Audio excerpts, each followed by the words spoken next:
জাহাঙ্গীরনগর বিশ্ববিদ্যালয় কেন্দ্রীয় শিক্ষার্থী সংসদ জাকসু ও হল সংসদ নির্বাচনে 9টি কেন্দ্রের ভোট গণনা শেষে 10ম কেন্দ্রের গণনা চলছে।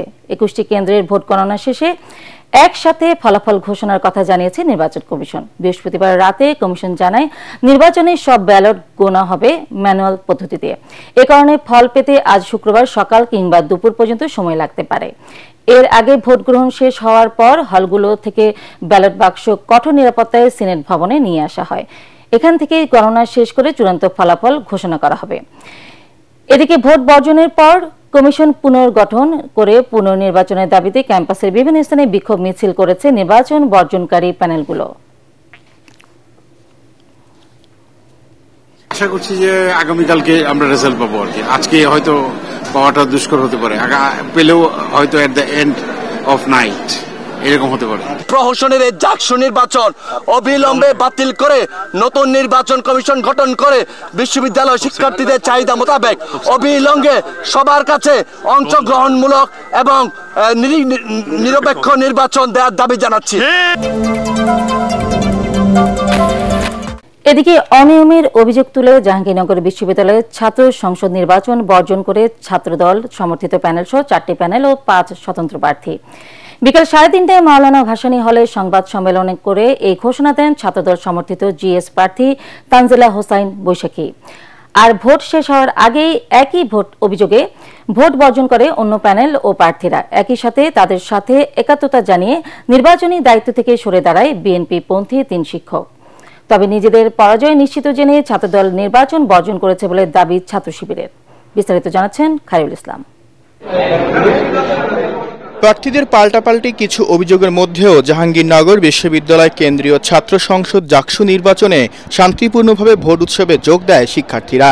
সকালে ছোটখাটো কিছু অভিযোগ করলেও বিকেলে 3:30টার দিকে অনিয়মের অভিযোগ এনে নির্বাচন বয়কট করে ছাত্রদলের প্যানেল। জামায়াতের প্রতিষ্ঠান থেকে ওএমআর মেশিন সরবরাহ করা, পোলিং এজেন্টদের কেন্দ্রে প্রবেশ করতে না দেয়া ও প্রার্থীদের ভোট কেন্দ্র পরিদর্শনে বাধা সহ বিভিন্ন অভিযোগ করে ছাত্রদল। আজ নেতা থেকে সরবরাহকৃত ওএমআর মেশিন আনা হয়েছে বিশ্ববিদ্যালয় প্রশাসনের সুযোগ থাকা সত্ত্বেও যে আমাদের নিজেদের আমরা নির্দলীয় ম্যাটেরিয়ালস গুলো আনবো। তারপরে যখন এটা করেছে আমরা তখন থেকে আশঙ্কা করছি এই নির্বাচন হবে পাতানো নির্বাচন।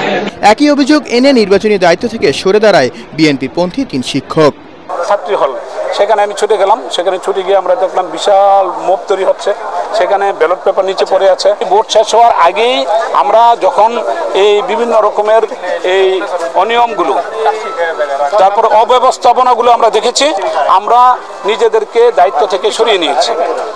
তবে ছাত্রদলের এই সিদ্ধান্তকে ভিন্নভাবে দেখছে সাধারণ শিক্ষার্থীরা।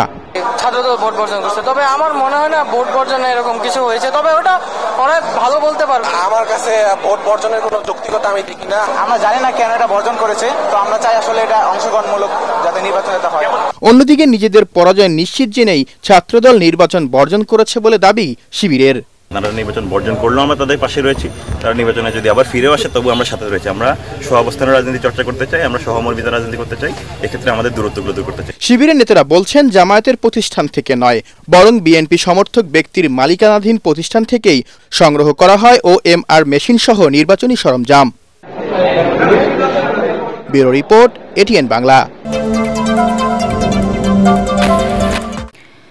জুলাই সনদ 2025 বাস্তবায়ন নিয়ে রাজনৈতিক দলগুলো এখনো একমত হতে পারেনি বলে জানিয়েছেন জাতীয় ঐক্যমত্য কমিশনের সহসভাপতি ডক্টর আলী রিয়াজ।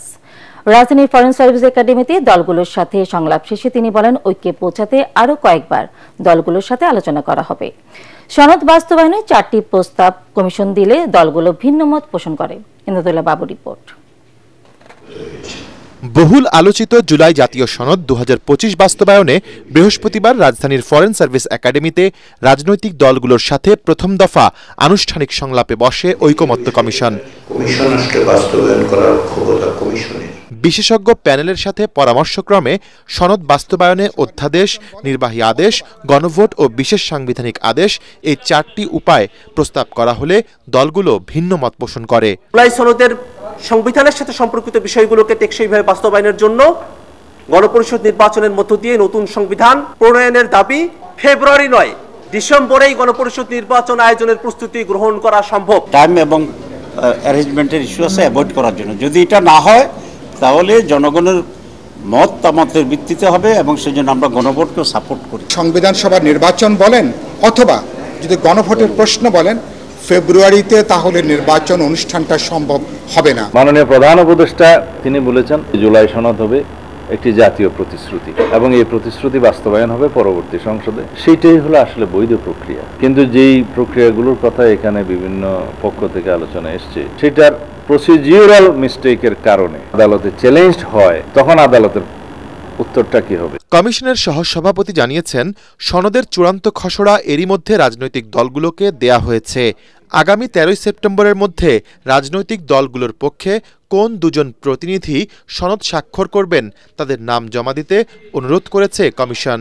আমরা এই প্রশ্নটা করেছি এই সরকারের সময় কিভাবে বাস্তবায়ন করা যেতে পারে। আলাদা আলাদা করে প্রত্যেকেই মতামত দিয়েছেন। আজকের আলোচনায় দুটো বিষয় ঐকমত্য প্রতিষ্ঠা। একটি হচ্ছে সুপারিশের যেসব বিষয় সংবিধান সংশ্লিষ্ট নয় সেসব বাস্তবায়নের জন্য অন্তর্বর্তী সরকার অধ্যাদেশ জারি করতে পারে।